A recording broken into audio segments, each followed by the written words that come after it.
Muy bien, pues bienvenidos, bienvenidas a la mítica charla de lo mejor del año. Este año, el 2020 maldito, año de cine perdido, cine que no hemos podido disfrutar. Mucho de él en pantalla grande ha sido muy difícil ver películas. Pero bueno, este año la charla tiene un formato diferente, las circunstancias lo imponen, estamos quizá en lo peor de la pandemia. Y entonces, pues bueno, nos tenemos que conformar con la versión online, que creo que a pesar de ello vamos a divertirnos y a disfrutar. Os invito a los ponentes a que seáis lo más didácticos y que soltéis todo lo que llevéis dentro sobre este año y sus películas.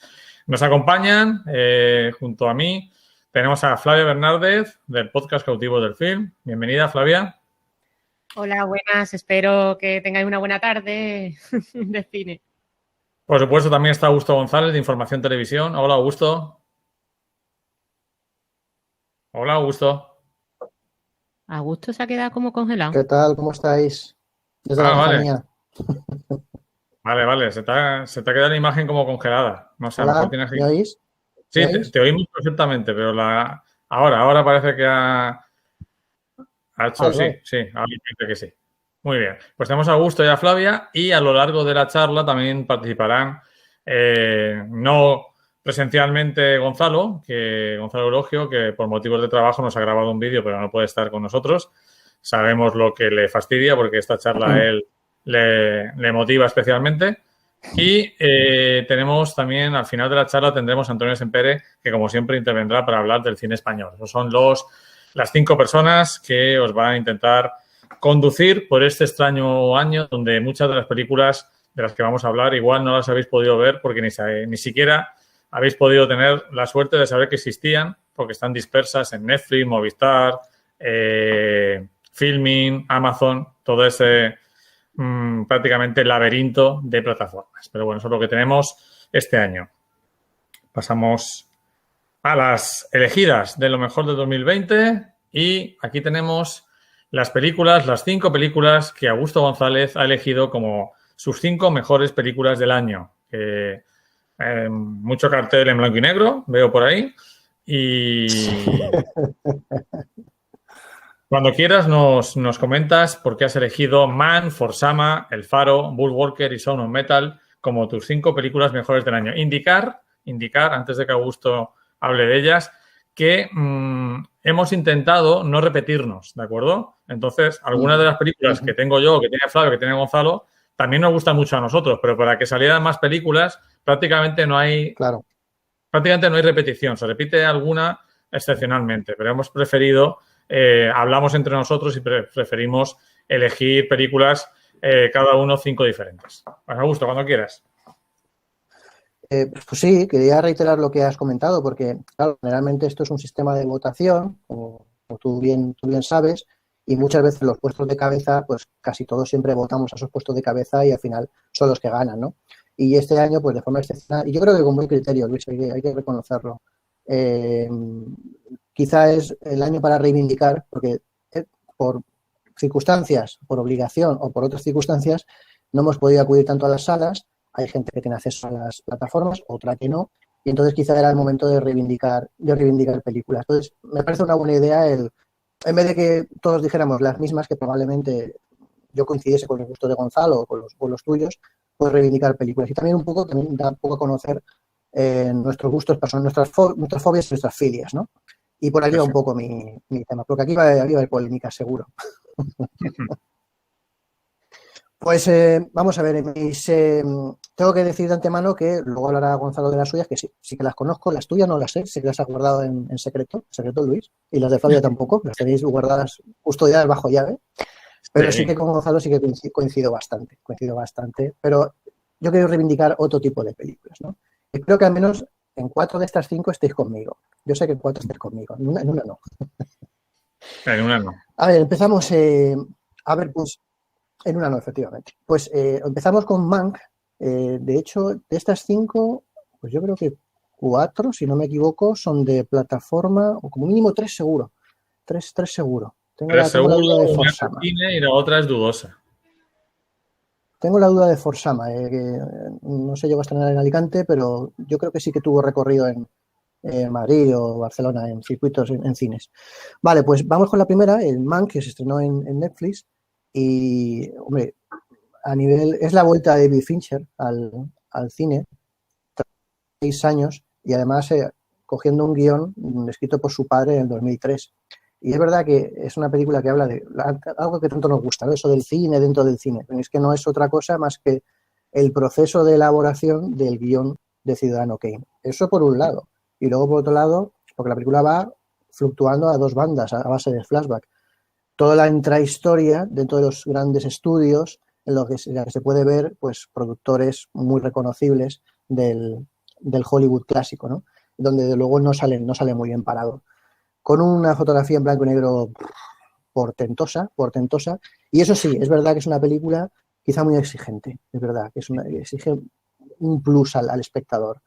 Y ya no solo si has visto o no has visto Ciudadano Kane, sino por la forma de desarrollarse la película. Es el David Fincher quizá de Zodiac, más o menos, quizá más exigente o más riguroso, ¿no? Efectivamente. Y con un Gary Oldman, pues que... Dime, Luis, te oigo un poco entrecortado.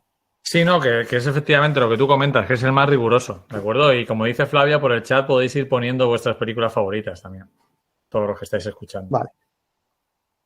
Entonces, es una película que probablemente que exija más de un visionado. De hecho, yo la he visto 2 veces porque tiene muchísimas aristas y muchos simbolismos. Pero eso sí, juega muy bien con el montaje, con esos dos tiempos narrativos, y con un Gary Oldman, pues otra vez pletórico, magnífico. Este hombre cada vez, en cada interpretación se va superando. Esa probablemente quizás sería la gran película. No están ordenadas por orden, estas 5. De hecho, me costaría mucho ordenarlas del 1 al 5. Pero quizás si tuviese que elegir la película...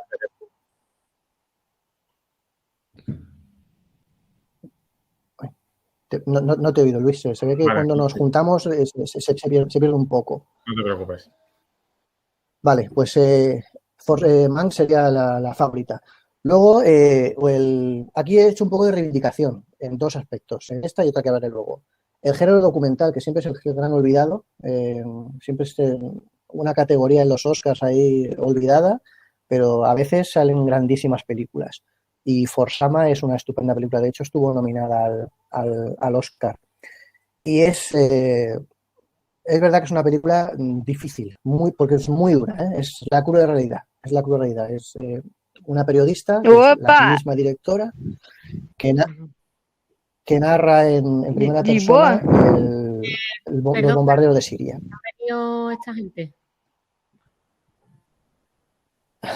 Se metió alguien por ahí, alguien raro, sí.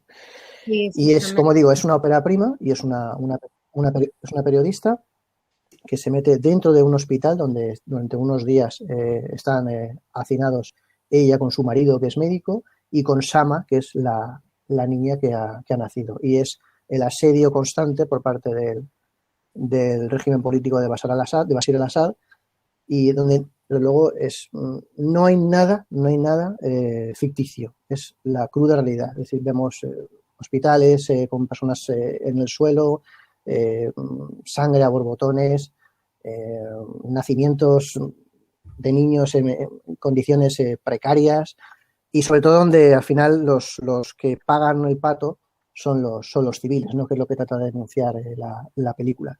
Es una película sin concesiones ninguna, es muy dura, muy cruda, pero desde luego como crítica funciona perfectamente, y además muy bien trabajada la película.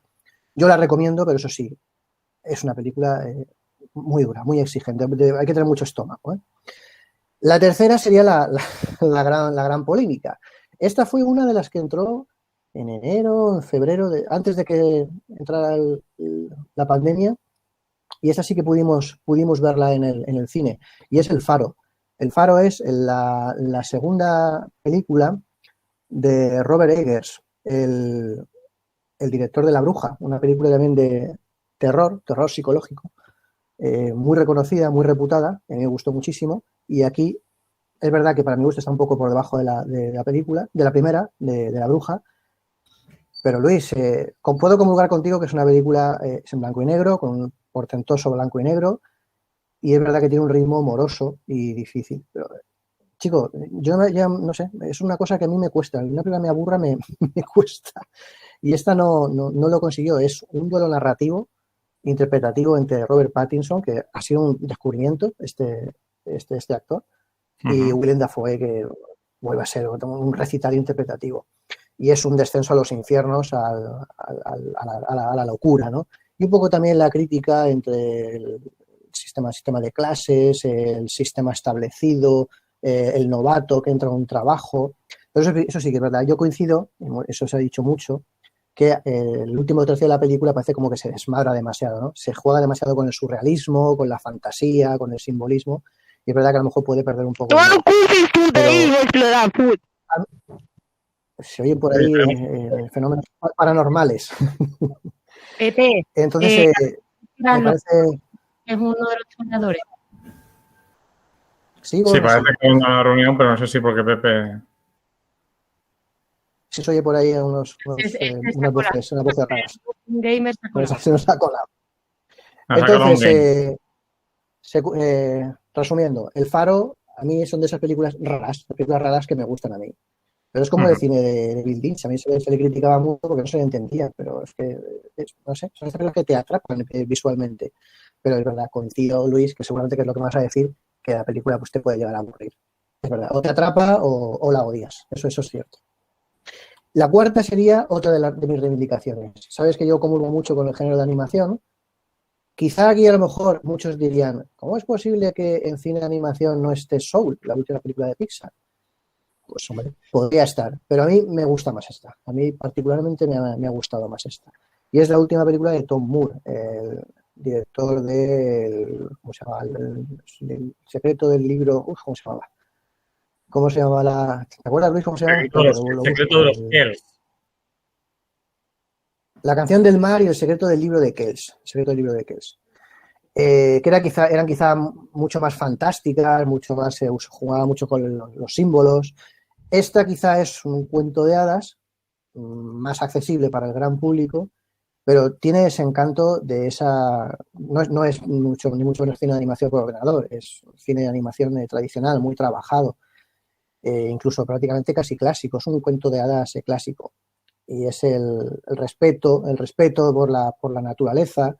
Y en este caso son esos lobos que son la amenaza, y cuando finalmente la verdadera amenaza está en el ser humano, ¿no? Y juega un poco con esa dualidad. Y también juega también con la crítica al despotismo por parte del poder establecido. Tiene diversos textos, y la película es fantástica. Y hay que señalar la banda sonora de Bruno Collet, que de luego, si no la nominan al Oscar, yo me enfadaré mucho porque es mi favorita para este año, para llevarse el Oscar. Wolf Walkers, una estupenda película, ¿eh? Está en plataformas. Y por último, pues está en Apple TV, sí. Y esta, Sound of Metal, esta es reciente, es de diciembre o noviembre, por ahí. Esta es una de las últimas incorporaciones. Es que está en Amazon, otra de plataformas. Y, chicos, son estas películas de cine independiente que te van atrapando, que puede haber sido perfectamente la típica película de superación, de melodrama, porque la película empieza con un suceso trágico. No desvelo nada, se sabe en todas las sinopsis. Un baterista de música, bueno, metal, sí, más o menos, que se va quedando sordo hasta que finalmente prácticamente se queda completamente solo, ¿no? Y lo que supone para él, encima de un chico joven.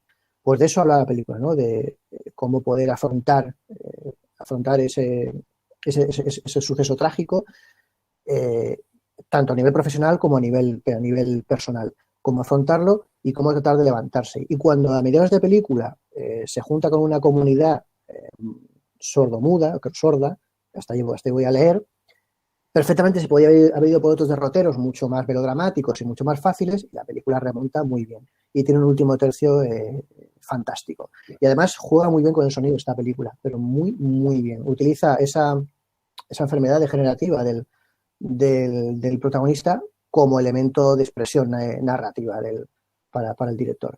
Es una ópera prima, si no he leído mal. Creo que la anterior como ficción, porque la primera película de este director era un documental, y me ha sorprendido la interpretación del protagonista, de Riz Ahmed. Está, de luego, estupendo. Entonces, esas son mis 5 películas. Hay un poco de todo, como que soy una amalgama ahí un poco extraña.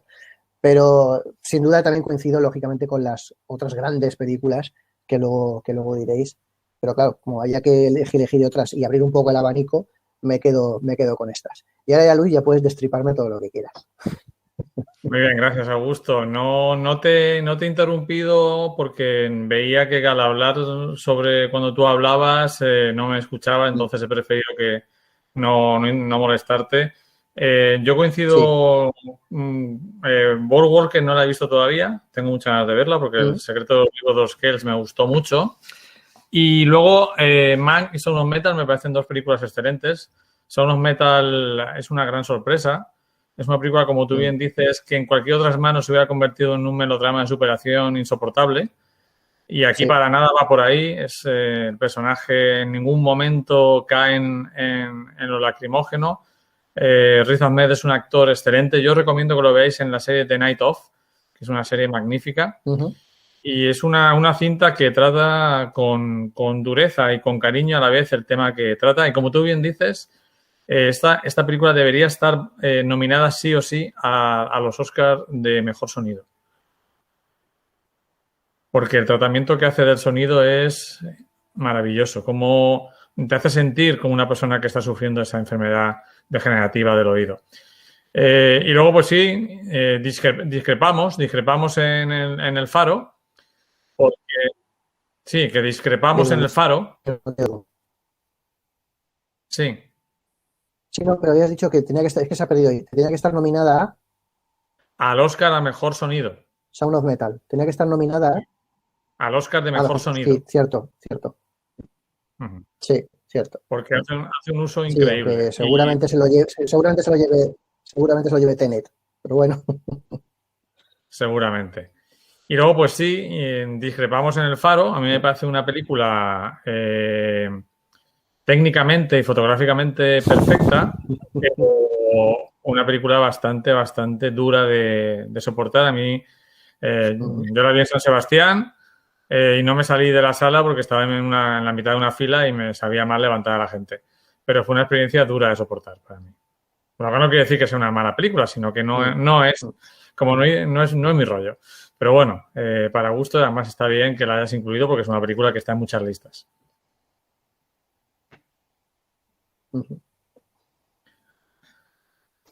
Bueno, pues pasamos a la lista de Gonzalo, que ahora nos comentará en un vídeo que nos ha grabado. Y él ha destacado las películas Vida Oculta de Terrence Malick, Under the Skin, la película oculta de Scarlett Johansson, que se estrenó en algunos festivales y en algunos países hace 7 años.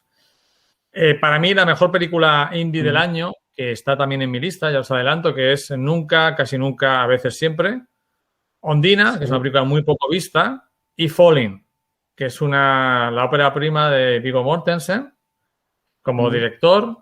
Película excelente, un drama intenso con el que yo empaticé desde el minuto 1 y que es una película que debe ver todas aquellas personas que tienen padres estupendos para entender a aquellos que no los tienen. ¿Vale? Pues vamos a ver el vídeo de Gonzalo, que nos ha puesto un poco al día de Hola, amigos, ¿qué tal? Espero que estéis bien. Hola, amigos, ¿qué tal? Espero que estéis bien.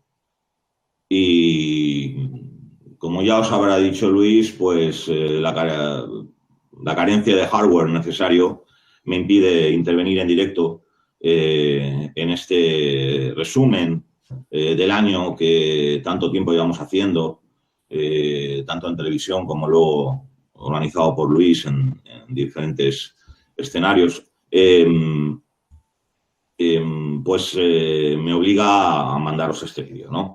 ¿Qué os voy a decir de este año? Un annus horribilis en lo colectivo y para muchos de nosotros también en lo personal. Un año cinematográfico que realmente ha sido ortodoxo durante 3 meses, enero, febrero y marzo hasta el día 21, en que se estableció el decreto de alarma y se cerraron los cines. Que a finales de junio volvieron a abrir, pero ya no abrió el Navas, ya no abrió Panoramis y, bueno, abrieron con una espantosa distribución, con muy pocos estrenos, de muy poca entidad. Lógicamente, las distribuidoras en este contexto de pandemia no van a dilapidar sus potenciales éxitos en forma de películas, de blockbusters, y ha sido un desastre. Ha sido un desastre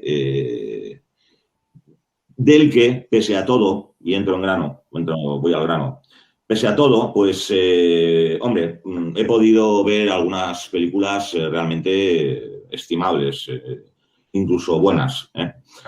A ver, de 1917, Jojo Rabbit, que son dos películas estupendas, fantásticas, la que a mi juicio debió ganar el Oscar, y Jojo Rabbit, que a mí es la que más me ha gustado, que no quiere decir que sea la mejor, es la que a mí me ha gustado, sobre todo por ese memorable, inolvidable, conmovedor final de los dos chavales bailando tímidamente al ritmo del himno Heroes de David Bowie, ¿no?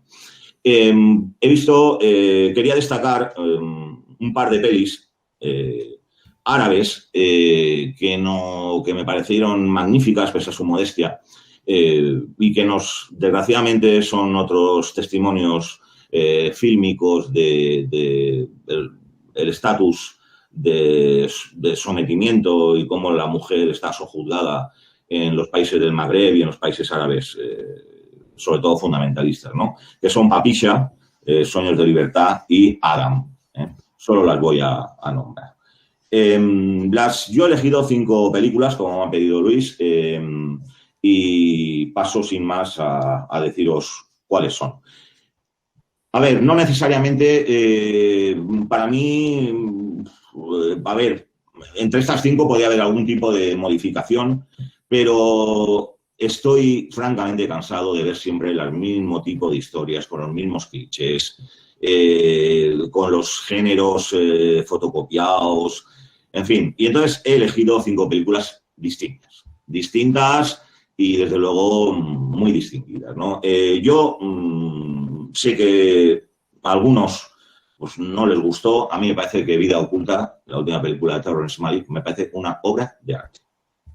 Una obra de arte excesiva de 3 horas, pero un Terrence Malick menos abstracto, más narrativo, aunque es cierto que es una peli, pues como todas las de él, realmente densa, pero de una belleza tanto en la forma como en el fondo estremecedoras, ¿no? Una historia real, la historia real de este austriaco que vivía allí arriba en los Alpes y que fue reclutado por las tropas de Hitler y se negó a jurar fidelidad al monstruo, ¿no?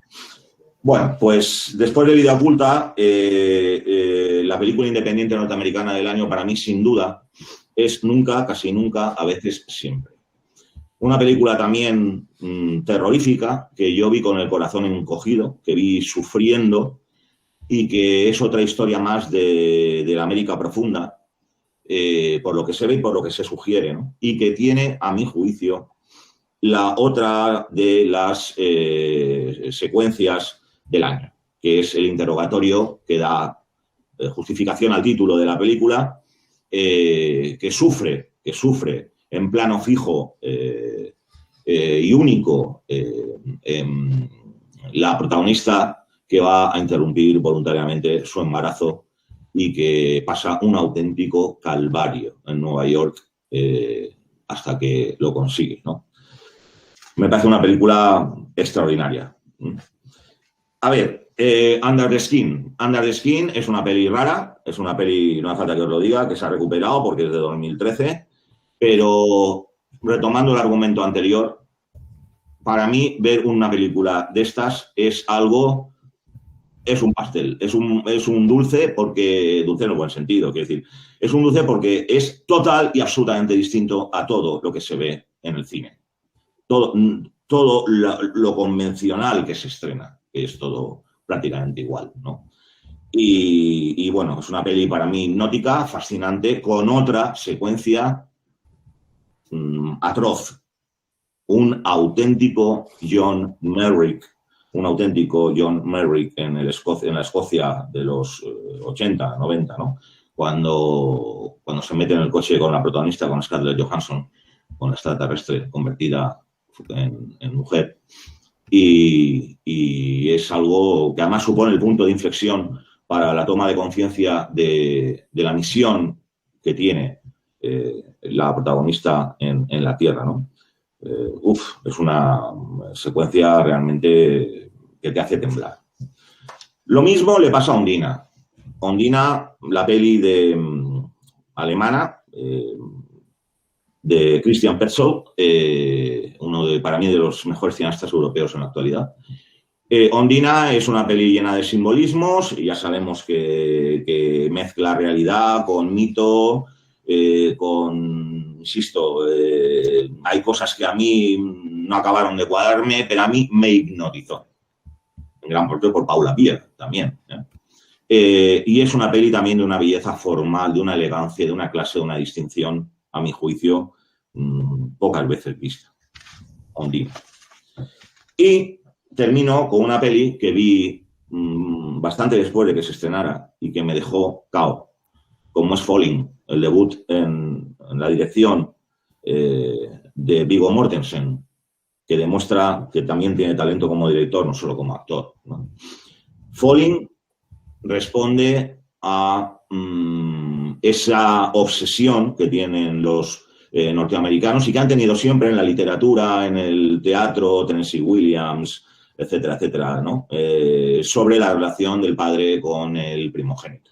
Relaciones siempre tortuosas, y aquí, pues fijaos, ya la habréis visto, un padre que viene también de la América profunda, un ganadero, que nada más que habla para ofender, y que evidentemente cuando tiene que irse a vivir temporalmente a casa de su hijo gay, que está casado con un hawaiano y encima le han adoptado una niña, ¿no? Claro, salen... Vamos, Lance Henriksen, yo creo que es el papel probablemente masculino del año, porque, vamos, era aterrador. Yo estaba viendo la película y veía ese padre y era aterrador. Y todavía ver la paciencia y ternura con la que soportaban sus agresiones verbales, incluso al final una física, todas las ofensas, su lenguaje malsonante, fue terrible, ¿no?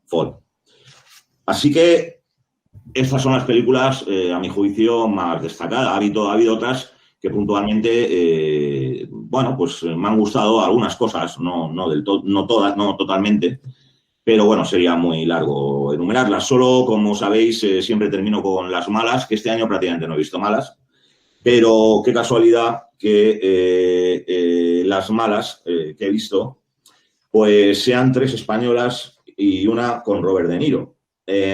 Para mí, aunque el cine español evidentemente se lo dejo a Antonio Sempere, he visto 3 películas muy malas españolas, que son Urubú, Te quiero, imbécil, y sí, la vi mucho después de que dejara los cines, simplemente por si me preguntaban, poder explicar por qué Segura es un inepto como cineasta y un actor espantoso. No hay quien se crea nada dramáticamente de esa película y tiene un truco, va a toda velocidad para que el espectador no piense que todo lo que está pasando es gratuito, ¿no? Él es listo, es un inepto, pero es listo. Y mira, millonario. Padre no hay más que uno o dos. Y la única extranjera que he visto mala, pues sinceramente, En guerra con mi abuelo, me parece una tomadura de pelo.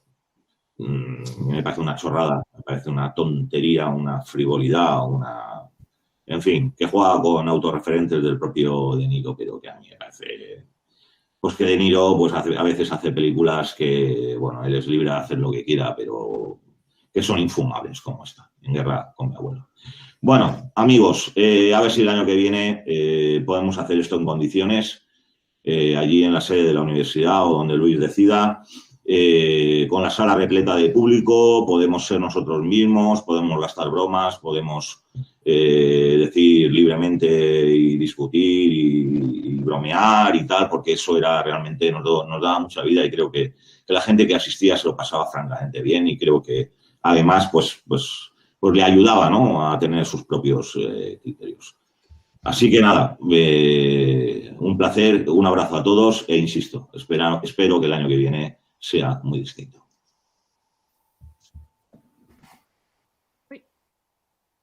Muy bien, pues gracias a Gonzalo.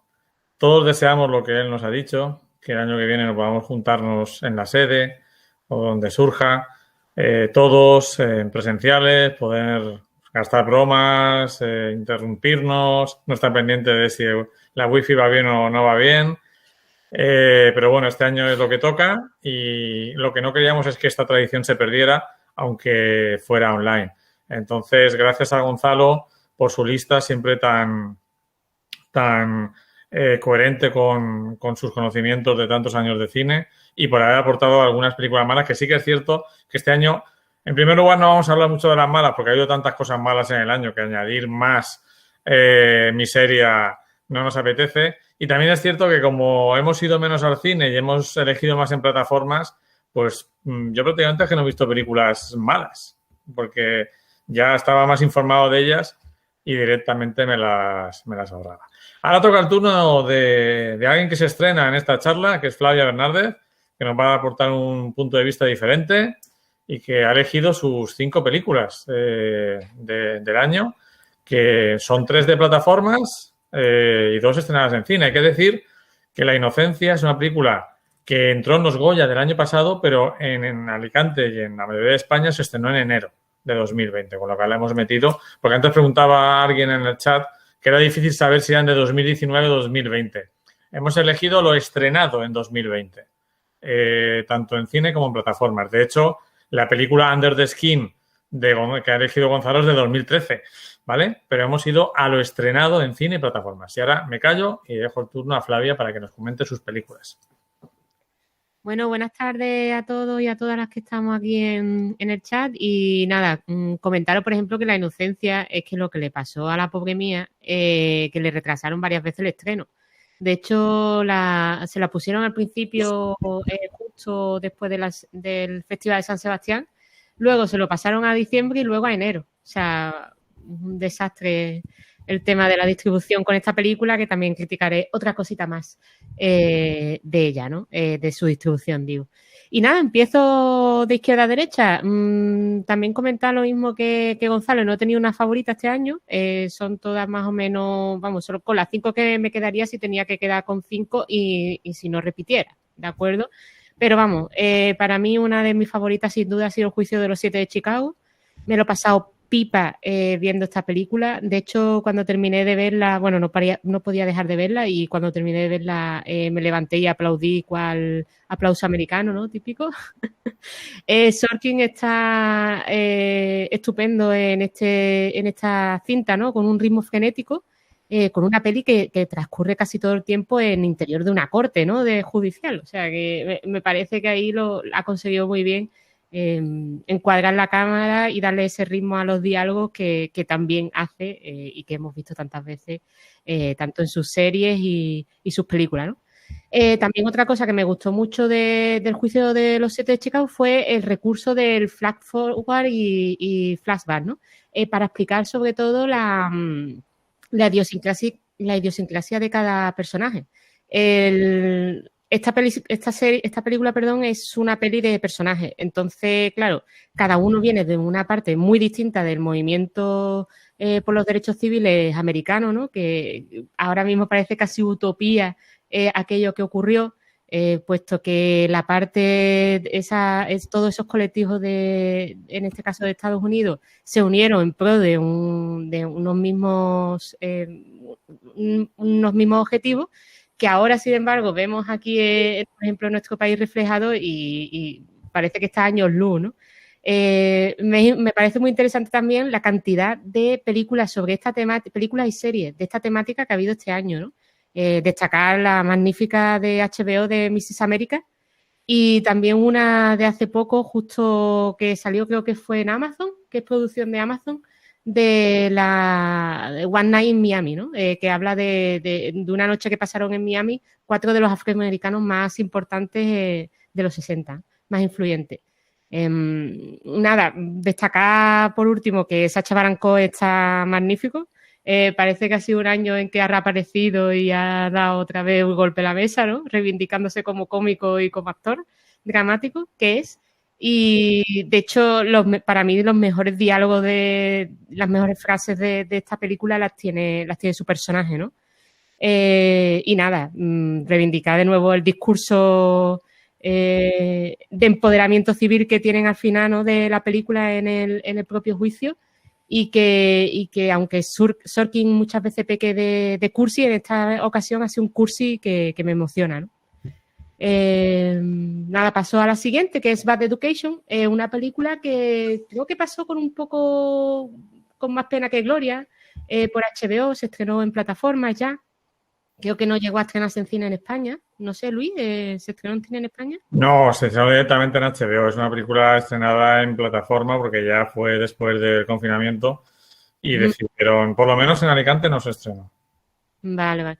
Pues si tenéis ocasión de verla, la recomiendo muchísimo porque es una película que denuncia el sistema educativo americano y cómo las comunidades de vecinos les conviene que sus estudiantes tengan buenas notas en los colegios para que luego puedan especular, ¿no?, con el precio del suelo de sus viviendas alrededor de ese colegio. Una cosa que me recuerda mucho también a ciertos temas que ocurren, ¿no?, en este país y que, sin embargo, me sorprende, ¿no?, la cantidad de dinero que se maneja en el sistema educativo americano, pues, y que además normalmente vemos en las películas que no es precisamente un sistema donde se pueda desfalcar mucho, vamos, que no tampoco es que tenga una financiación muy enorme, pero aún así la tiene, ¿no? El guión juega constantemente con la doble moral esta americana. Por un lado tenemos al personaje de Hugh Jackman que se beneficia del sistema, pero también ayuda a los demás a beneficiarse de él, ¿no? Es un personaje que podríamos verlo como un emprendedor en el sistema público, pero si de hecho no se hubiera conocido que la gente estaba robando tantísimo dinero en ese sitio, ¿no?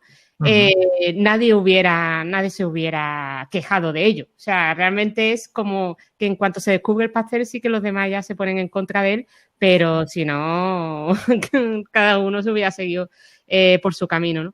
Es muy interesante como también el papel, ¿no?, de en este caso el femenino, de esta actriz, que ahora mismo no me acuerdo. Allison Janney. Eso, Allison Janney. Que también está magnífica y bueno, una película muy interesante de ver. La siguiente es una más común, ¿no? Richard Jewell, que de hecho sí que fue un gran estreno. De hecho creo que la vi un 1 de enero o una cosa así. La película se estrenó 1 de enero. Exacto, es que recuerdo que fue como la primera película del año que viene en el cine y sin saber que iba a ser de las únicas o de las pocas que iría a ver el 2020 en el cine, ¿no? 1 de enero se estrenaron Richard Jewell y El oficial y el espía. Fíjate. Que las veo ya como que eran del 2019. Vamos. Total, que este Richard Jewell es un Clint Eastwood de los buenos, ¿no? Es como los de Woody Allen, ¿no? Las películas Woody Allen de las buenas, malas, reguleras. Pues esta es un Clint Eastwood bueno, pero que tampoco es que destaque muchísimo, pero es de los buenos. Y de nuevo es un alegato sobre la libertad y la responsabilidad individual, ¿no? Más allá de los hechos que ocurrieran, hechos noventeros, ya están apareciendo películas de cuando yo era niña y me parece muy interesante porque son películas que recuerdo muy bien dónde estaba y qué estaba ocurriendo y qué estaba pensando en ese momento que ocurría, ¿no? Y nada, sin embargo, lo que narra son los hechos acaecidos en Atlanta 36, sí, una bomba que hubo en la Villa Olímpica y la persona que se supone que la puso o que, según la película, no puso, ¿no? Y toda la movida que se montó alrededor. Me parece muy interesante cómo Clint Eastwood se dedica a tejer una trama en donde llegamos a empatizar con estos dos personajes de basura blanca americana, ¿no? Como son la madre del protagonista, interpretada por... Luis, por favor. Interpretada por Kathy Bates. Kathy Bates.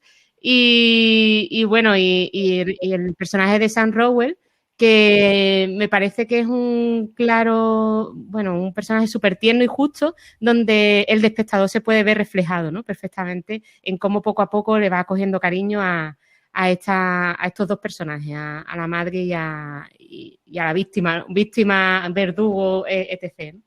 Una buena película del mejor Clint Eastwood. Y luego... La que viene ahora, Flavia, la que viene ahora, madre mía. Qué película. Qué malo pasé. El Diablo a todas horas es uno de los estrenos de producción de Netflix. Es del director brasiloamericano, porque yo creía que era mexicano, pero no, es brasiloamericano, Antonio Campos.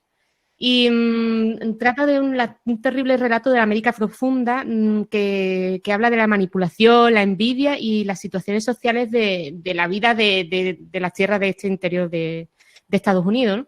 Otra película más que nos habla de ese pueblo rural, de esa división de las dos Américas, ¿no?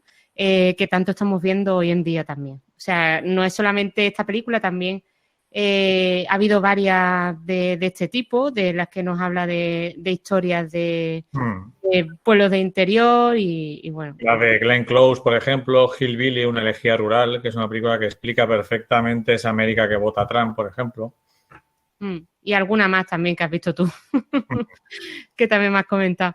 Y bueno, relata la historia de un niño cuyos padres desaparecen trágicamente y que a partir de ahí se enmarca en un recorrido a lo largo de su infancia y adolescencia donde se le aparece el diablo en distintas formas, ¿no?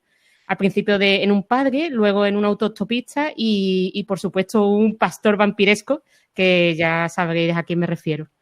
Es una película que te atrapa desde el principio y no puedes dejarla de ver, incluso teniendo la duración que tiene.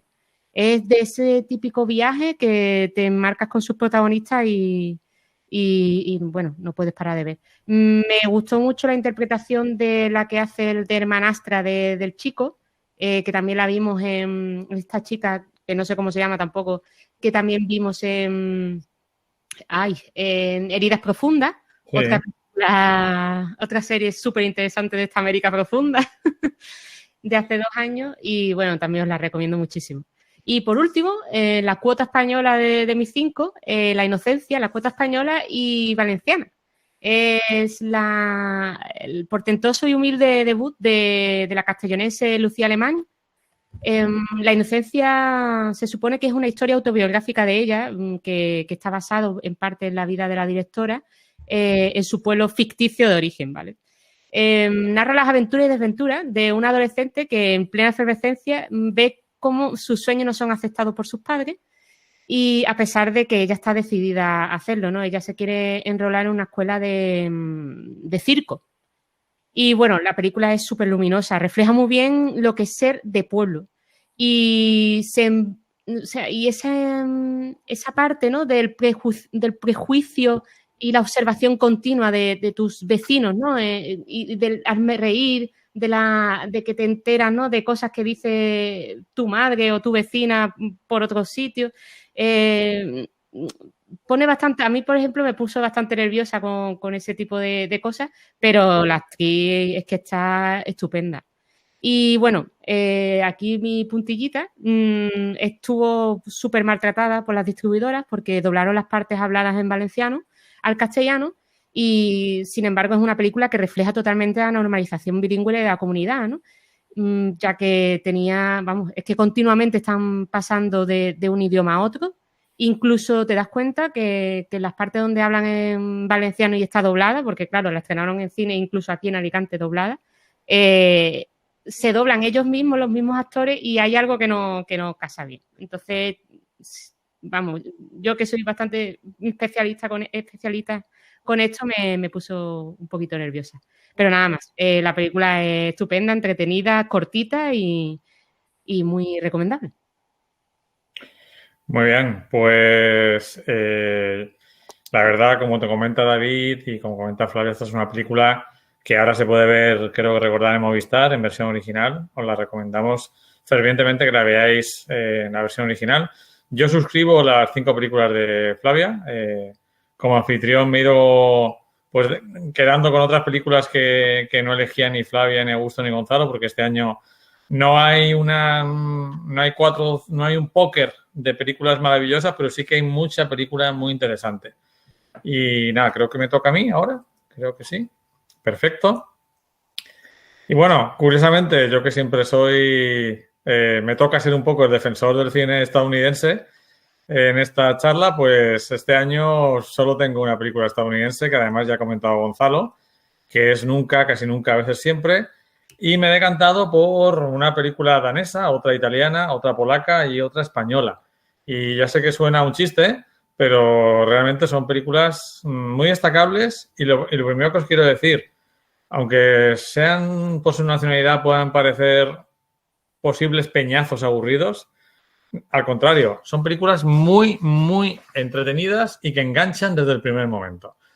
Yo creo que la película más atrevida, más valiente, más tremenda que he visto yo este año es Reina de Corazones, la película danesa, que presenta un personaje femenino que, como bien dijo la directora, solo lo ha podido hacer una directora. Si ese personaje lo cuenta en una película un hombre, lo apedrean, ¿de acuerdo? Porque es un personaje femenino muy negativo y es raro de ver hoy en día y creo que es interesante también que aparezca ese tipo de personaje. Es una trabajadora social con una vida más o menos asentada, bastante respetada en su entorno familiar, social y laboral, y de repente aparece el hijo que su marido tuvo de otra relación. Y entonces la película empieza a tener un punto mórbido, malsano, una sexualidad que inquieta. La verdad es que es difícil hablar de esta película sin desvelar mucho el contenido y haceros spoiler o destrozaros, pero ya os digo que es un personaje femenino que nada tiene que ver con lo que estamos acostumbrados hoy en día y creo que una forma también de reivindicar a las mujeres y lo femenino es mostrar todo tipo de caracteres, no solo los que aparecen en el cine indie.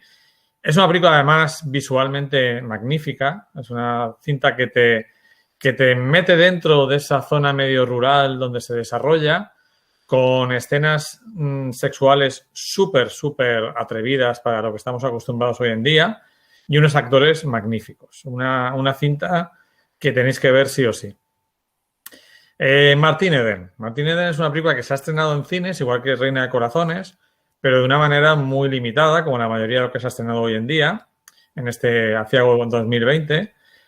Y Martín Eden es un recorrido muy curioso por la Italia y la Europa del siglo XX. Es una película que cuando ya la estaba viendo decía, esto está muy mal ambientado. Esto no entiendo la ambientación de esta película, porque a lo mejor en un momento dado el personaje parecía que estaba en los años 60 por los coches, por la ropa. De repente parecía de los años 20, de los años 30. Y digo, no sé en qué momento lo han ambientado y no lo han ambientado bien, porque no es una historia que avance en el tiempo, sino que pasa un poquito tiempo hasta que hay una elipsis y ya sí que se van hacia mucho más adelante. Martín Eden es una reflexión brutal sobre el siglo XX en Europa, sobre el arribismo, el intento de triunfar a toda costa, pero también la comprensión hacia aquellos que nacen en un ambiente más pobre, con menos oportunidades y que intentan por todos los medios prosperar y subir en la escala social. Por ello me recordó un poco a la serie de Movistar El día de mañana, que tiene un punto bastante en común, ¿no? Ese personaje que intenta subir en la escala social, aunque este Martín Eden es bastante más noble que el personaje de la serie y novela española, ya que es alguien que quiere acceder al conocimiento y a la creación literaria. Es alguien que trabaja de grumete en barcos, en trabajos manuales, pero él lo que quiere es ser escritor y lucha por su sueño con artes positivas y negativas. Es una película que puede desconcertar un poco al espectador, por eso que os he dicho, porque Tiene una apariencia muy realista, pero realmente es una fábula y estás viendo correr delante de tus ojos el siglo XX. Algunos lo han llamado un nuevo Novecento, en plan más modesto, la película de Bertolucci. Y si podéis verla, no la perdáis. Es una película magnífica.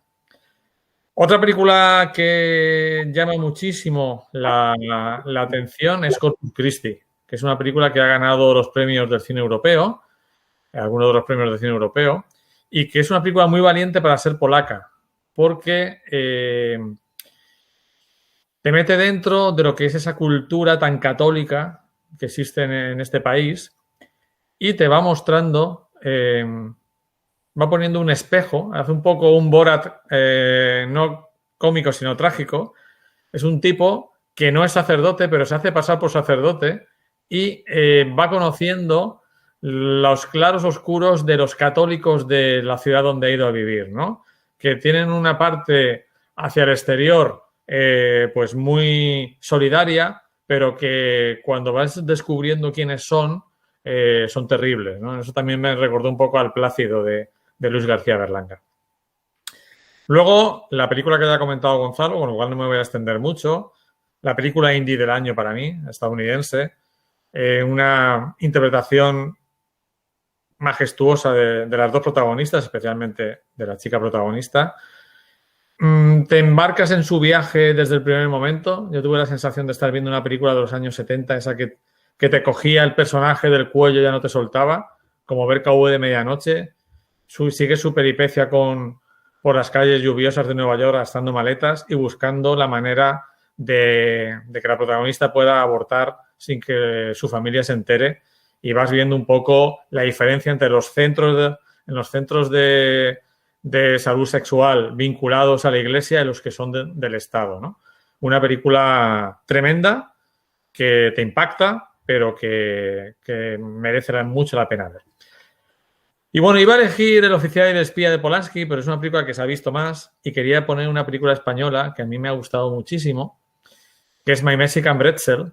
Es un documental, entre comillas. Yo os recomiendo que no leáis nada sobre la película antes de verla.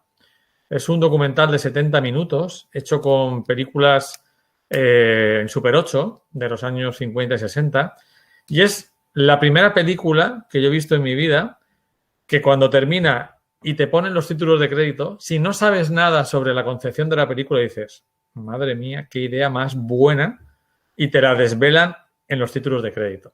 Es una cinta que es un experimento con el audiovisual, la memoria y cómo podemos utilizar el audiovisual para crear algo diferente para lo que fue concebido, que yo os la recomiendo muchísimo. Son 5 películas que a mí me han gustado bastante, las he visto pues todas en casa y junto también a Falling, que me parece una cinta estupenda, la película de Viggo Mortensen, son mis películas del año. Bueno, pues de momento por mi parte ya está. No sé si Augusto quiere comentar algo de estas películas. ¿O Flavia? Yo, en cuanto a Reina de Corazones, lo he puesto aquí en el chat, coincido plenamente contigo, es verdad, y incluso tengo que decir que se me había escapado, probablemente porque no recordaba el nombre, el título de la película, pero es verdad que es una película que me dejó huella, precisamente por lo que comentabas, ¿no? Por la osadía, el papel de la protagonista, de Trine, ¿cómo se llama? Trine, no sé, no me acuerdo del nombre demasiado aventurarme con el nombre de la actriz, pero es un trabajo de interpretación muy, muy, muy osado y puede ser una especie como de Lolita, ¿no? Trasladado al ámbito masculino, ¿no? Dándole la vuelta y actualizado a nuestros días. Pero viene a mostrar eso, ¿no? La decadencia de una persona o de una familia aparentemente acomodada, pero ve un poco esas fisuras, ¿no? Y parece que esa irrupción de ese personaje, de ese chaval, pues trastoca todos los pilares, todos los cimientos de esa familia, aparentemente a la que no le falta absolutamente de nada, ¿no? Y estoy contigo, ¿verdad? Es algo raro dentro del cine nórdico, siempre acostumbrado más a pesadumbre, ¿no? Un cine mucho más oscuro, y aquí no es que sea lógicamente algo lúcido, una película lumínica, pero no es no es Las von Trier, por ponerte un ejemplo, ¿no? No es ese estilo de cine. Así que, es verdad, sí, probablemente si hubiese sido seis películas a elegir, esa habría sido mi sexta. Uh-huh. Y no sé si, Flavia, quieres comentar de alguna de ellas o alguna que no has visto pero realmente te apetece ver. Sí, bueno, tengo muchas ganas de terminar de ver Reina de Corazones precisamente, que empecé a verla, pero tenía que hacer 40.000 cosas más y no pude terminar. Me inquietó mucho esa madre de familia y no acomodada, ¿no? Y todas las cosas que estaba intentando hacer. Y sí, precisamente recuerda a Lolita y cómo lo que me comentaste, el tema de que sea una directora la que precisamente muestre personajes tan crudos, ¿no? Que básicamente en este año también hemos visto en otra película donde una madre y un padre tienen un hijo, ¿no? Me parece que era con algún problema de autismo o algo y ella es bastante cruda con el hijo, ¿no? Uh-huh. En ese caso sí que era no, ahora mismo no me acuerdo cuál era el nombre de esa película, pero el tema era que te está mostrando por primera vez no, bueno, sino en los últimos años, después del Me Too, personajes femeninos muy, muy, muy negativos, o al menos con una parte de maldad en el corazón que es interesante ver, ¿no? Uh-huh. Y nada, Martín Eden, pues muchas ganas de ver esa película. He visto que hay muchísima gente con una crítica increíble. Vamos, Pepa Blanes del cine láser la pone por las nubes y nada, intentaré verla en cuanto pueda. Sí, a mí me parece mejor película Corpus Christi que Martín Eden, pero Martín Eden me gustó más. Uh-huh. Uh-huh. Si quieres pasamos a otras películas que no están en nuestras listas, pero que merecen ser recordados, aunque sea brevemente, ¿vale?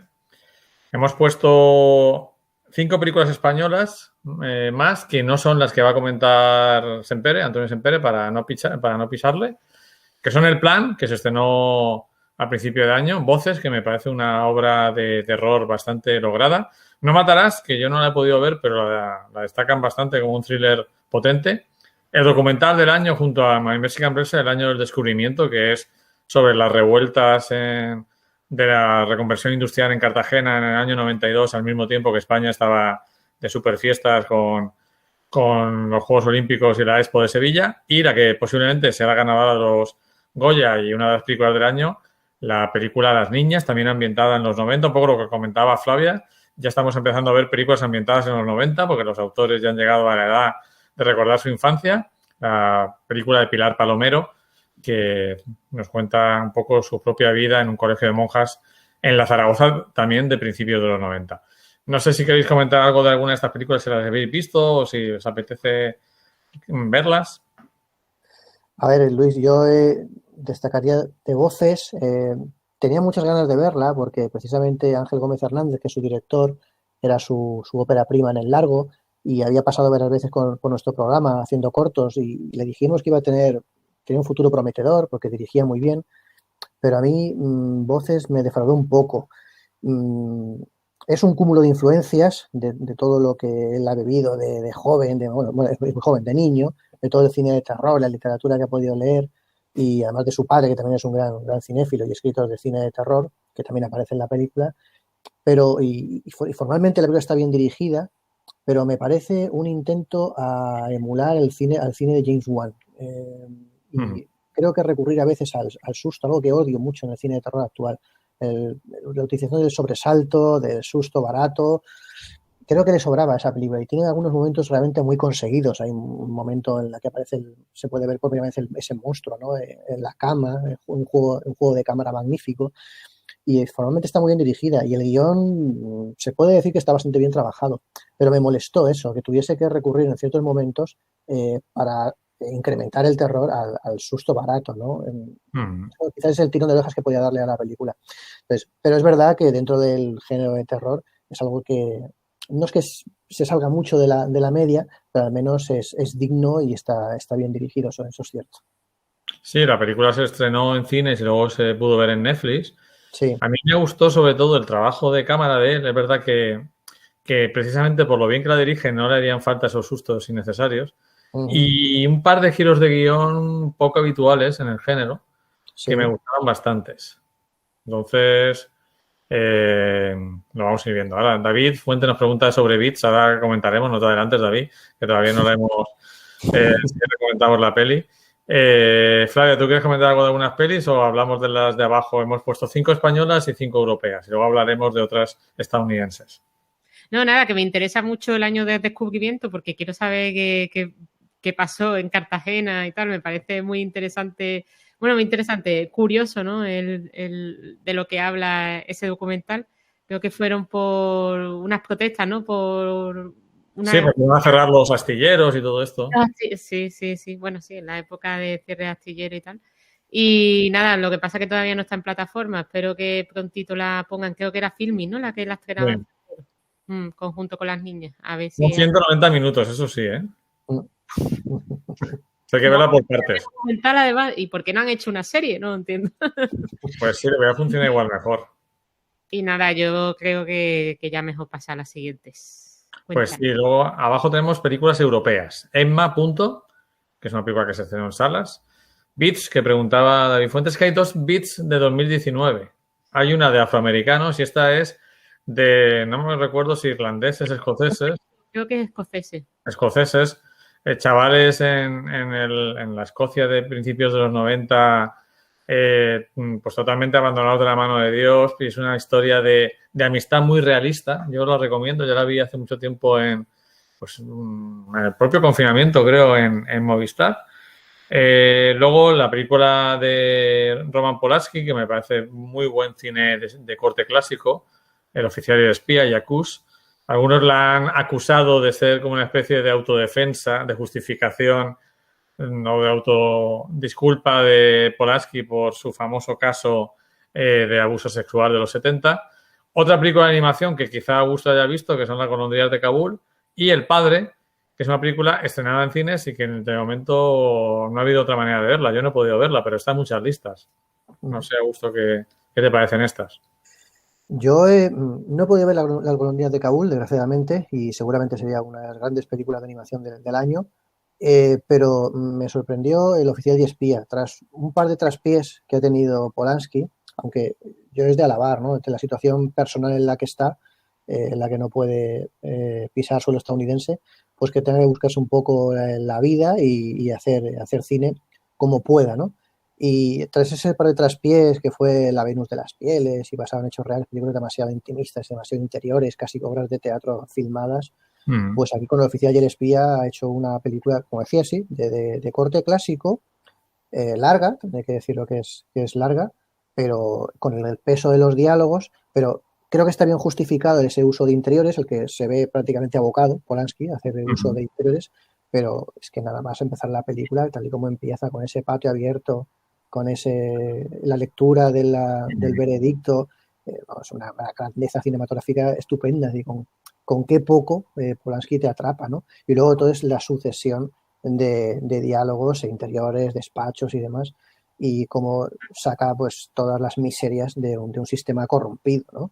Que es verdad que lo que tú dices, que a lo mejor puede ser una tapadera de Polanski para espiar sus pecados, ¿no? Pero bueno, al fin y al cabo es historia. Lo que está contando es completamente, es un hecho histórico, ¿no? El caso de Dreyfus. Correcto, sí, exacto. Del que ya se han hecho bastantes películas. Y bueno, a mí, por el cineclub que hacemos con Imajoven, hace poco vimos Papillón y me recordó mucho esas primeras escenas, porque además es la misma época. De hecho, a él lo mandan a la Isla del Infierno también, a la Isla del Diablo, igual que a Papillón y al falsificador de sellos que era Dustin Hoffman en la película. O sea que una película muy notable. Y si queréis pasamos a las norteamericanas que se nos han quedado fuera porque también son destacables, ¿vale? Aquí hay un batiburrillo de películas brutal, ¿vale? Pero lo hemos más o menos dividido en cine más pequeñito y cine más comercial, ¿vale? Wildlife es una película de 2018, es la ópera prima de Paul Dano, pero se estrenó en Movistar en febrero. Ahora os digo el título en español. Luego está la película Diamantes en Bruto, que es de esas que te reconcilia con Adam Sandler. te reconcilian y te cabrean a la vez porque dices, este tío es un pedazo de actor, pero se dedica a hacer chorradas todo el tiempo. Pero cuando se pone es magnífico. Y esa película está increíble.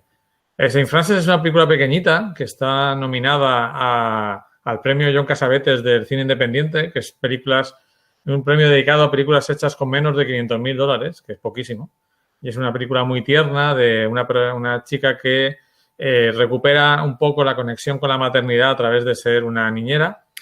Luego, La familia que tú eliges o Peanut Butter Falcon es otra película de estas de la América profunda, pero que va por otros derroteros. Es un chaval con síndrome de Down que decide escaparse del centro en el que está porque quiere vivir la realidad y se cruza con una reportera y con una aspirante reportera y con un tipo que tiene una disputa por el control de las trampas de langosta en los bayous estos del sur de Estados Unidos. Sale por ahí Shia LaBeouf, que es estupendo.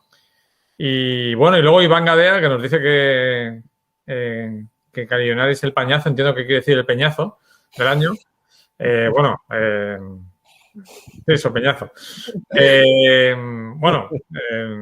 Yo discrepo contigo, me parece una película tremenda sobre las relaciones tóxicas paternofiliales.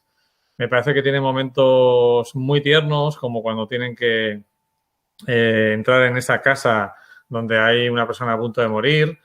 Es una cinta sobre unos buscavidas, sobre unos padres y su hija a la que obligan a hacer partícipe de sus timos y sus estafas para sobrevivir. Y como decía Larra, son formas de vivir que no han de vivir, ¿no? Maneras de vivir que no han de vivir. Y al final, para no trabajar, trabaja más que cualquier otro. A mí es una película que me parece que refleja muy bien a su manera. Ten en cuenta que la directora Miranda Julie es más artista plástica que directora. Entonces, pues sus películas nunca son redondas a nivel de ritmo, pero a mí me parece una película muy tierna que nos vuelve a recuperar a Debra Winger, la protagonista de Oficial y Caballero, que aquí, si no te das cuenta, ni la reconoces, porque es una señora mayor, que es la madre de la protagonista, pero es Debra Winger, esa actriz que tanto éxito tuvo en los 80, también con La fuerza del cariño. Flavia o Augusto, ¿queréis comentar algo de las películas mientras busco el título original de Wildlife? Pues yo comentaré, pero voy a esperar a las 4 que faltan. Vale. Bueno, pues nada, comento yo algo de Callionari que me pareció una película por lo menos entretenida, ¿no? Curiosa, ¿no? Porque, bueno, entretenida puede ser que tiene altibajos, ¿no? De ritmo, etcétera, pero sí que me parece curiosa porque te plantea una serie de cuestiones que no te esperas que vaya a ir por esos tiros, ¿no? Y sí, el tema de las relaciones tóxicas paternofiliares, aquí además es que te llega a poner bastante nerviosa, ¿no? En el sentido de vaya tela lo que están haciendo con su pobre niña, que tendrían que quererla de una forma un poco distinta, ¿no? Me interesó mucho que apareciera la protagonista de Jane the Virgin, haciendo un papel que a mitad de película se vuelve bastante importante. Y nada, simplemente por el surrealismo del sitio donde vive, ya merece la pena verla.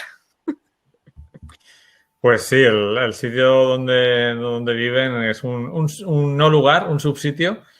Y bueno, como dice Flavia, yo siempre valoro mucho las películas que intentan hacer algo diferente, aunque no les salga totalmente. Las películas que apuestan sobre lo seguro, que son redondas, pero apostando sobre lo seguro cada vez me interesan menos. Me interesan más las que me llevan a mundos poco habituales, ¿no? Entonces esta es una de ellas. Pero bueno, Iván Gadea, te seguimos queriendo igual con esta discrepancia. Lo que arde yo creo que es de 2000, la pusimos en 2019, ¿no? Pasado, creo que... Sí, se estrenó en España en 2019, aunque claro, con todo esto de la pandemia han recuperado un montón de películas y ya, como bien decía un amigo al principio, ya no sabemos qué películas de este año, qué películas no es de este año. La de Wildlife, que es Lo que arde con el fuego, es una novela de Richard Ford y está interpretada por Jake Gyllenhaal y Carey Mulligan y es la historia del cómo se desmorona un matrimonio bajo el punto de vista de su hijo de 14 años. Y ahora vamos a las pelis comerciales, entre si ha habido algo comercial este año. Por supuesto, no podemos hablar de 2020 sin hablar de 1917 y de Tenet, que son dos películas que son de las pocas que han recaudado un dinero satisfactorio para las salas. Queen and Slim, que parecía que iba muy directa a los Oscars, se quedó un poco ahí, pero a mí me parece una película que, sobre todo en su primera mitad, es magnífica. Otra película de 2018, Drag It Across Concrete, que es un thriller existencial muy curioso. Y luego La caza, que me parece la película más divertida, la película comercial más divertida del año, porque tiene todo ese punto salvaje de caza humana, pero luego tiene un giro tremendo sobre quién está cazando a quién, que está hablando de la América previa a las elecciones, ¿no? Entonces, darle una oportunidad a La caza porque es algo más que una película de matar gente, que también lo es. Augusto, ¿qué nos dices?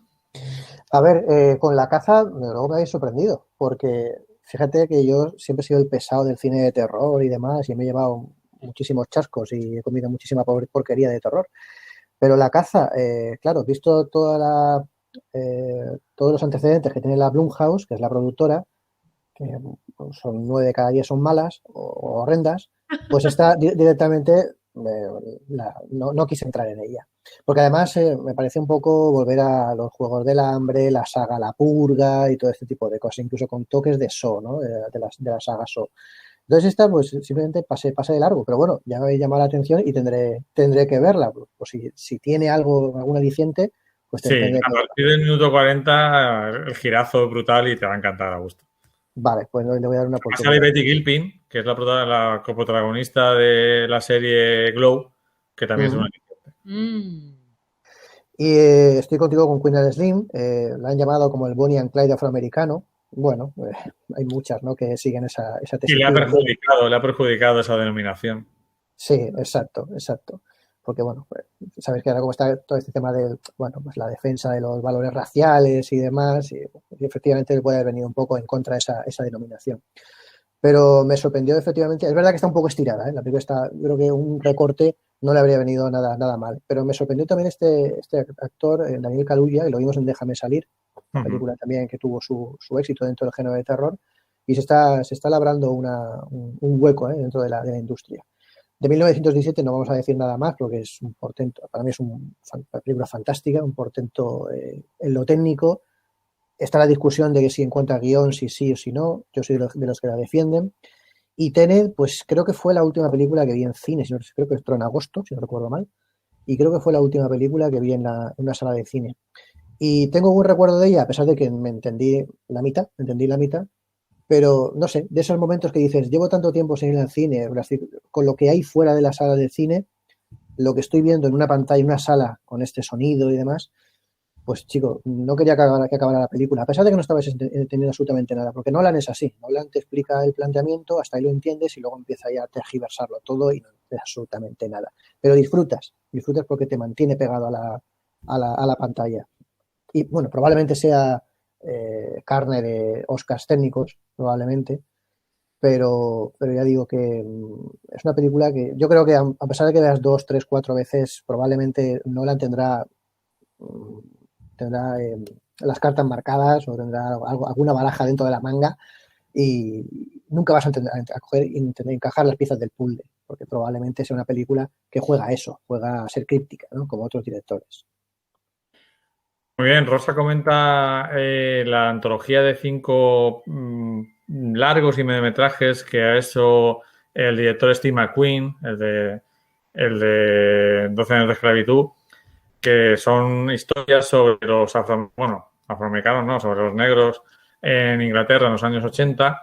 Es ficción, o sea, es recreación, pero es ficción, pero ya lo consideramos estreno de 2021 porque se ha estrenado en Movistar. En España se ha estrenado en Movistar ya en 2021. No sé si Flavia quiere comentar algo del cine comercial o pasamos ya a las recomendaciones de Antonio Sempere sobre el cine español. Nada, rapidísimo, que Queen Slim me parece que la primera hora y media, una cosa así, es una pasada, vamos, es típico que te quedas embobado y no puedes dejar de verla.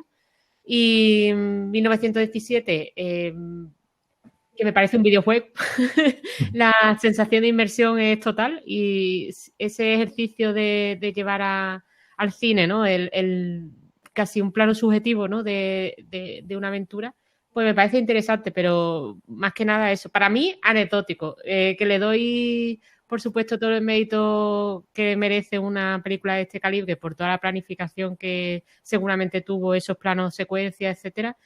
Por supuesto, eso no lo pongo en duda. Pero a mí como cine no es el cine que me mola, ¿no? Y Tenet, vamos, yo la vi en el cine, en el autocine, y no sé si es que el autocine en sí no me concentró o lo que sea, y no sé, no veo. Cuando vas al autocine vas de una forma relajada que yo no entendí nada de lo que me planteó Nolan en esta ocasión. Y mira no que... es todo autocine, es que no se entiende. Sí, pero eso es tu visión de Nolan, pero mi visión de Nolan normalmente intento entender las cosas que me plantea, pero es que en esta ocasión ni, ni en el primer momento, vamos, o sea, no entendía nada, en fin. Y nada más, porque las otras dos sí que no las he visto. Bueno, pues ahora creo que nos toca el turno de que Antonio Sempere nos comente sus 5 películas. O sea, que si no te has ido, Antonio, y si estás por ahí, abre cámara y micrófono. Esas son las 5 películas que ha elegido Antonio Sempere. Sí, hola. Hola, Antonio. Sí, son las 5 películas. Ahí las tienes y nos comentas cuando quieras. Aunque estén estas 5, quería hacer una valoración de urgencia y muy breve a propósito de la invisibilidad del cine, del buen cine español del año. Matizo, el buen cine español.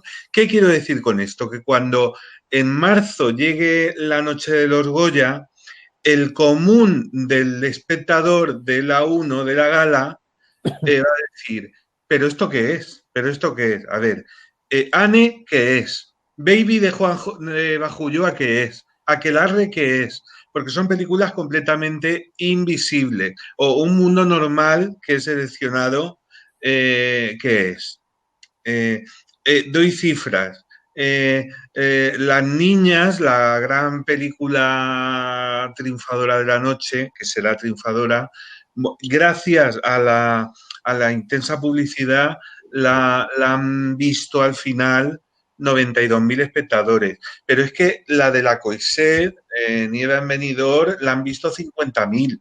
Aquelarre, 49.000, pero 49.000 prácticamente en el País Vasco, el 80%. Anne, con Patricia López Arnaiz, 12.000. El inconveniente, la gran comedia con Kitty Mamber, etcétera, 30.000, en total 30.000. Baby de Bajo Ulloa, 3.000. Y no digo a este lado del mundo los europeos, sencillamente porque han estado en plataformas y ni siquiera se han podido ver, no han tenido estreno en salas. Hay un caso curioso que quiero reseñar, que es el documental, la entrevista de Jordi Évole a Donés, que la han visto, han pagado por verla 250.000 espectadores. Un verdadero fenómeno sociológico. 250.000 espectadores. Pues sí, en tiempos de pandemia es una cifra espectacular. Y luego centrándome en la seleccionada, La boda de Rosa, a una crítica y público, porque sí que es verdad que es la única película de la que se ha hablado, que el público ha ido, que ha gustado y que, y que va a estar en la noche del Goya también y que se va a llevar algunos premios. O sea que muy, muy contento por ello. Invisibles me dio mucha pena porque Invisibles, Luis, es la película a la que le pilló el cierre de los cines. Totalmente, se estrenaba ese fin de semana. Claro, y dio mucha pena porque tenía su carrera, tenía su público femenino, y no solo femenino, pero fundamentalmente. Y bueno, ahí sí que fue que se bajó el telón y fue una verdadera lástima. En fin, un año completamente atípico y un año pues para olvidar por tantísimos motivos. Así es que no voy a decir la más taquillera porque Gonzalo ya se encarga, ya lo vio a ella, de Santiago Segura, la ha aludido a ella, así que no la voy a decir yo. Según él era la peor del año, ¿no? Sí, la peor del año, exacto. Bueno, y 2021 para el cine español va por el mismo camino, peor, ¿no? Me comentaste. Bueno, lo que pasa que hay tanto atraso de estrenos, porque como todo se está desplazando y hay un tapón de estrenos y de momento antes de que se cerraran los cines, porque ahora ya vemos que están, incluso en Alicante las salas están prácticamente, que yo sepa, el único abierto hoy son los ANA, el único. ¿Kinépolis también ha cerrado? Hoy sí, hoy lunes ya no ha abierto. Hoy lunes. Ayer abrió, pero hoy lunes de momento no. Y ya digo que con independencia de que las salas estén abiertas o cerradas, lo que sí han hecho los distribuidores de cine españoles es paralizar los estrenos. De hecho, Bajo Cero, por ejemplo, ya se estrenó en plataformas este fin de semana. Cosmética del enemigo, que era lo nuevo de Quique Maillo, ha ido directamente a plataformas este fin de semana. O sea, ya no, yo por ejemplo, que tenía el hábito de ver el cine español en sala, aunque fuera yo el único espectador, ahora me han privado ya de ese hábito, porque ya directamente o la veo en plataforma o no la veo. Así es que mal camino, mal camino, porque el hábito se va acentuando. Por ahí vamos. Es cierto, lo que comenta Antonio es muy cierto, porque incluso, por ejemplo, la Liga, pongo un ejemplo diferente, la Liga de Fútbol Profesional quiere que la gente vuelva a los estadios cuanto antes, no tanto por el dinero que están perdiendo mucho dinero en abonos, entradas, publicidad, camisetas y demás, sino porque tienen un pánico terrible a que se pierda el hábito de ir al fútbol. Que la gente lo esté viendo en su casa, en el sofá, calentito y tal, y diga, ahora me voy a coger el coche, Y eso puede pasar muchísimo con el cine también, ¿eh? Claro que puede pasar.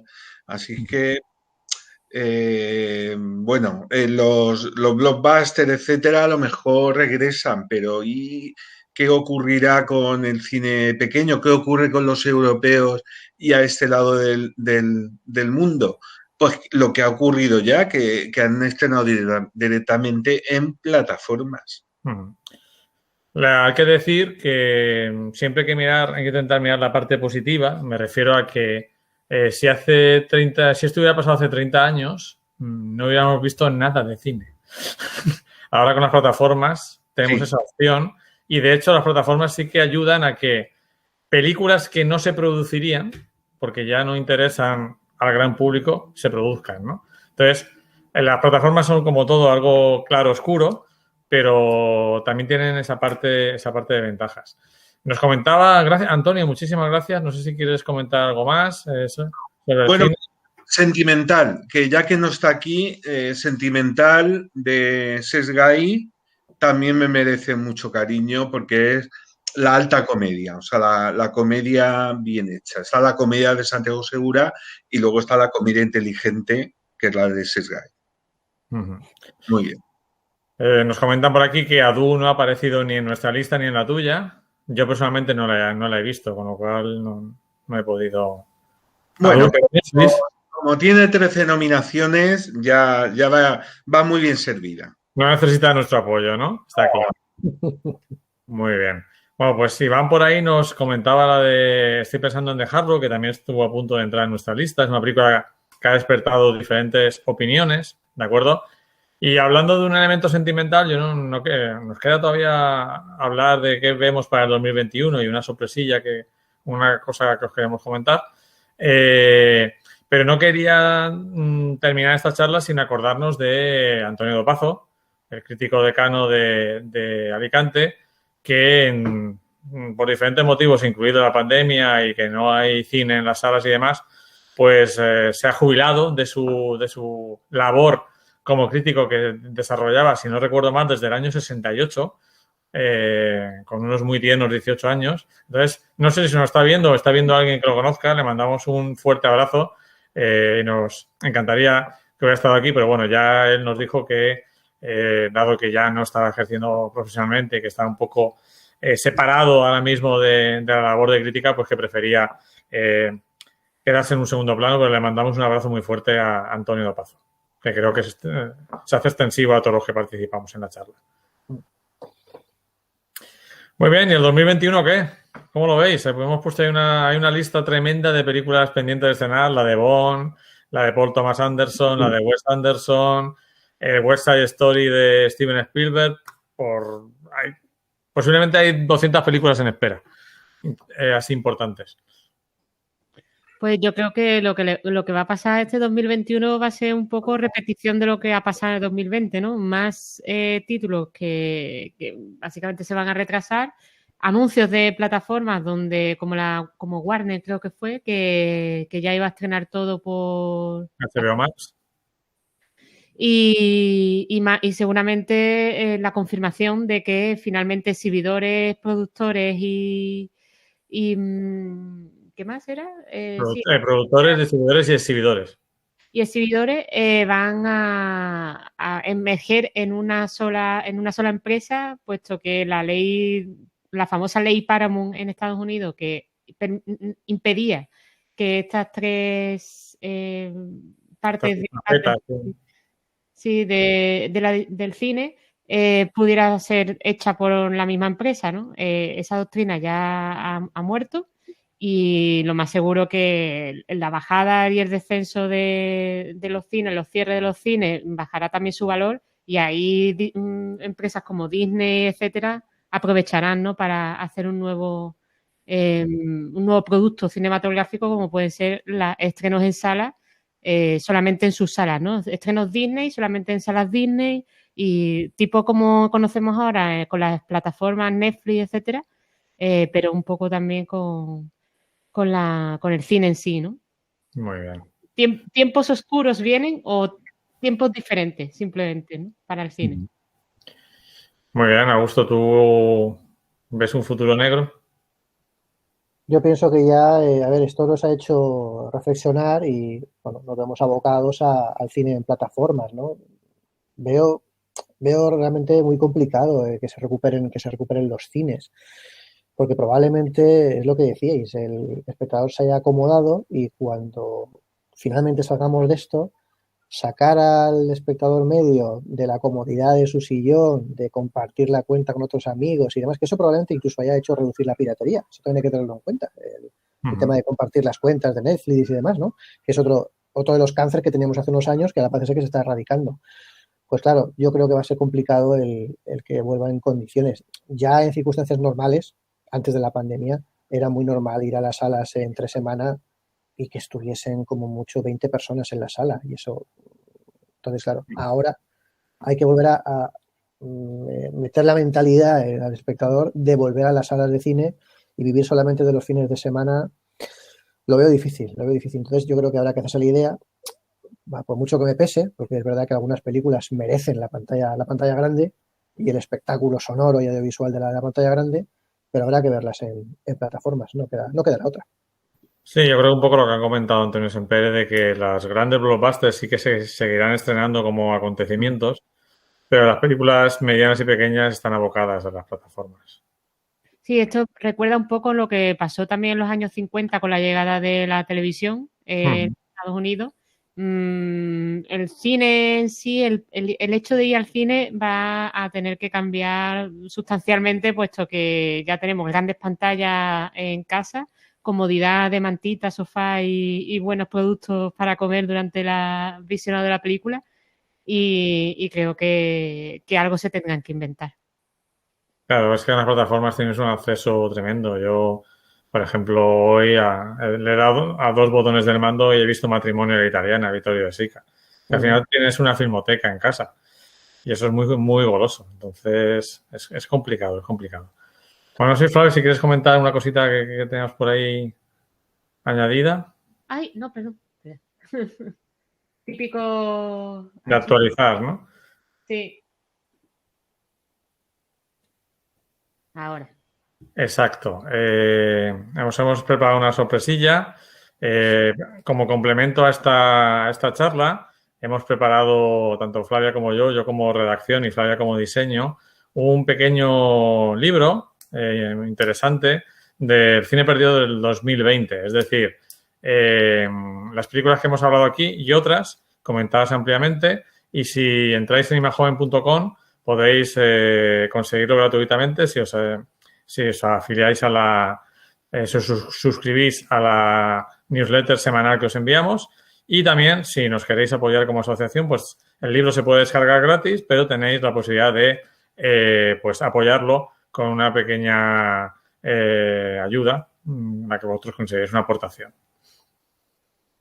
No sé si Flavia quieres comentar algo más. Nada, simplemente eso, que está hecho con mucho cariño, básicamente es un libro de fichas. En ellas tanto informamos de una pequeña prescripción de cada una de las películas, además del sitio donde podéis verla, ¿no? En las que están ya en plataformas, pues te indica en qué plataforma está y hasta cuándo está. Y las que os estarán próximamente en plataforma también te indicamos en dónde y a partir de cuándo. Y las que no están, pues te diremos que próximamente, pero todavía no tenemos datos. Así que nada, espero que disfrutéis de ello y nada, es totalmente gratuito, tanto la suscripción a la newsletter también es gratuita y vais a recibir cada domingo recomendaciones de cine y serie, tanto en plataforma como en abierto. Así que nada, desde aquí os animamos a que os suscribáis. Os invitamos a que os suscribáis y tenéis ese regalito, ya digo, solo con suscribirse a la newsletter de Imajoven podéis obtener el libro gratis y si además queréis aportar algo para el mantenimiento de la asociación, pues será súper bienvenido.